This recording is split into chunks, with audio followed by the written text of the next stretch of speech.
Hi, I'm Philip reporting for Fun Robotics Network. I'm here with Team 21087 Velocity at the Italian Championship. They have just won the championship, winning Alliance Captain, and the robot is just insane. They have an OPR of 170 points and a very fast autonomous period that's able to score 21 artifacts. I can't wait to see how they manage to do that on Behind the Bot. So Dragos, starting with you, can you walk me through your drivetrain first?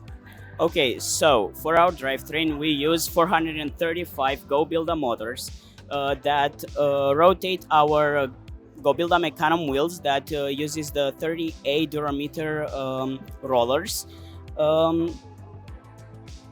And that's it. Okay, I see that you chose the 38 Durameter rollers. Why did you choose to upgrade to 30A? Because we thought that 30A Durameter was better for our acceleration. We have even more grip on the field, and it's just better than the regular old ones. And how do you localize the robot on the field during the autonomous period? We use our two 4-bar odometry pods, and with the pinpoint, we calculate the coordinates that the robot is, and then we use these coordinates to adjust our turret. Before we get to our next segment, we'd like to thank the following. Studica Robotics is inspiring teams to build better robots with their new array of FTC team options. Check out their updated bevel gears and Maverick hex shaft motors, Planetary gearbox options, and 6mm hex components and shafts for extreme power transmission. Go to studica.com/robots to learn more and apply for discounts. Build your alliance with so many other FIRST alumni who go to Kettering University. Every student at Kettering experiences their cutting-edge co-op programs that seamlessly blend the professional and academic worlds. Kettering co-ops are a fully immersive working experience at the leading edge of industry. Head on over to kettering.edu/first to learn more about their incredible programs and to get more information. Okay, nice. Now jumping into your intaking system. Can you please present to me how your intake system works? Firstly, overall, and then we'll get into specifics. Okay, so we use 3 rows of Gecko Wheels. The first one are 48 diameter, and the second 2 ones are bigger. Also, the last row of Go Builder Gecko Wheels is pivoting, so we can apply a different or specific pressure to the artifact, enabling us to shoot them very fast, but also not putting pressure onto the motor while we are intaking. What kind of motor do you use, and do you have any ratios going on over there? What's your final RPM? Okay, so we use 1600 RPM motor, Go Builder motor, and the final RPM is over 2000. I see. Why did you choose to use Gecko wheels all over the intake and not vectoring wheels maybe on the ends of the intake? Yeah, we tested the vector wheels. In our experience, they were a little bit too complicated to implement, and we saw during the matches that they were not as reliable and as good as we thought they were. Our intake works just fine with these Gecko wheels. Okay, nice.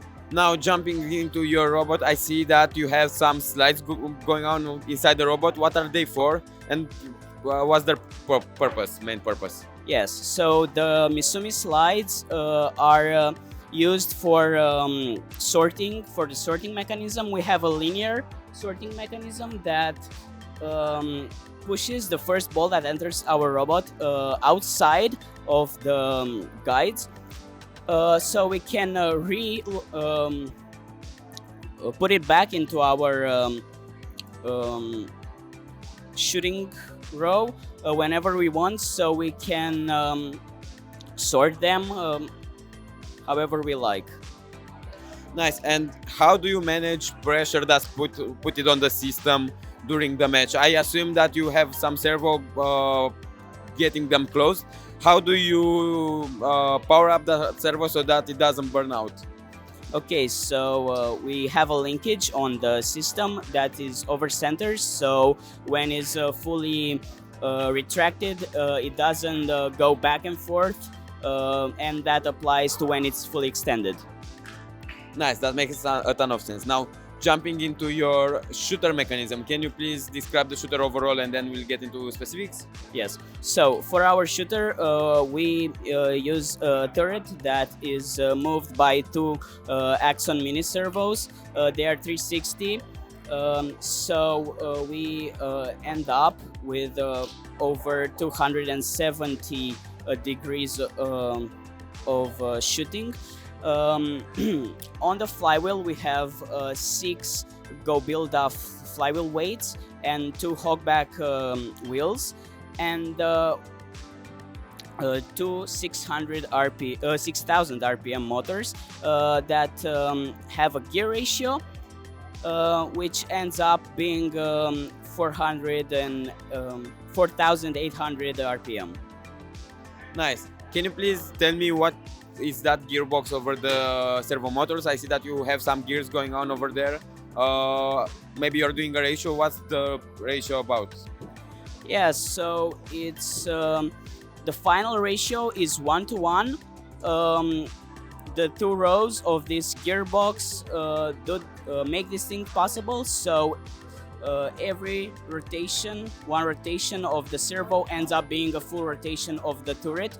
Also, one advantage of this is that the same torque that these servos output, we have on the main turret. Nice. What I also wanted to ask you is what kind of compression do you have on your hooded system, and how do you update the hood position? Okay, so we have a practical 2mm compression, and we have a servo, a mini Axon servo right here with a linkage that moves almost instantly the angle of the hood. Okay, now I see that you use 6 Gobila flywheels. Why did you choose to use so many? I've seen many teams using about 2 or 3 flywheels, but did you have any problems using 6? And does it affect your game in any way, positive or negative? So we chose to use 6 Go Build Off flywheel weights because we want to be able to shoot from the far zone, and without them we wouldn't be able to shoot them so fast. We don't wait, we just shoot them in about 0.3 seconds. And we didn't have any problems with them because the motors are capable of spinning such a big weight, and also the flywheel weighs about 1.2 kilograms. Okay, thank you. And now, also, what I want to ask you is, have you had any issues with the spin of the artifact? I see that you don't use any kind of counter rollers. Did you think about implementing one maybe, or is it just not an option for you? So in the beginning of the season, we thought about using counter rollers, and we have made the first version of the robot with them, but we didn't really see any improvement on the field, and we chose to stick with a regular hood because it has the same performance, it doesn't affect us, and it's way easier, and we can put less stress on the motors. Thank you, Dragos. Now, talking with you, Alex, can you please describe me how your robot shoots so precisely in the match? We've seen you score from all over the place. How does your robot know how to shoot, what speed to use, and what hood angle to use? Yes, of course. Before we did the robot, we make some physical calculations. So firstly, we calculated what speed and angle do we need, depending on how far are we from the goal. And we applied these calculations to our motors, which they can get to a certain speed depending on the RPM. And it's a very good thing that we have this hood which can adjust the angle, so we can shoot from any point of the field. And also we needed some compression in the shooter, which really affects the trajectory of the artifact. So firstly, we calculated with a 6 mm compression because this was the compression it had, but in reality it was a smaller compression because the artifacts are bigger on the site than in reality. So we made the calculations and we overcome the problem. I see. So you say you're shooting based off your robot's position, which updates in real time, and you make some calculations which gives specific speed to the flywheel and the hood. Yes, specific fit and specific angle. Okay, and what are these calculations based on? Only the odometry computer, or do you use the limelight? I see that you have a limelight in front of the robot. Do you use it at all? We don't use the limelight, we use the pinpoints here, and we are thinking of using the limelight on the future on the autonomous period. I see. Now, Yulia, talking with you, can you please tell me a little bit about the sensors that are used inside the robot? Do you have any kind of distance or color sensors for the sorting mechanism? Yes, we use three rev sensors, color sensors, and distance. They are positioned inside the robot, one here, the other one here, and the third one here. They help us detect if there are how many barrels, how many artifacts are in the robot. So that the driver, based on the lights that we have on the robot. Okay, and what I also want to ask you is, I see that you said previously that you only use the pinpoint to calculate the robot's position, and I see you have it in a little bit odd place. Why did you choose to put it there? Yes, so before it was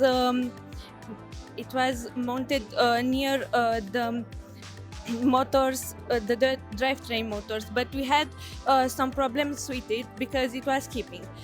So we move it here at a distance from any other motor so that the magnetic field doesn't affect it. Okay, thank you, Yulia. Now, Dragos, talking back with you.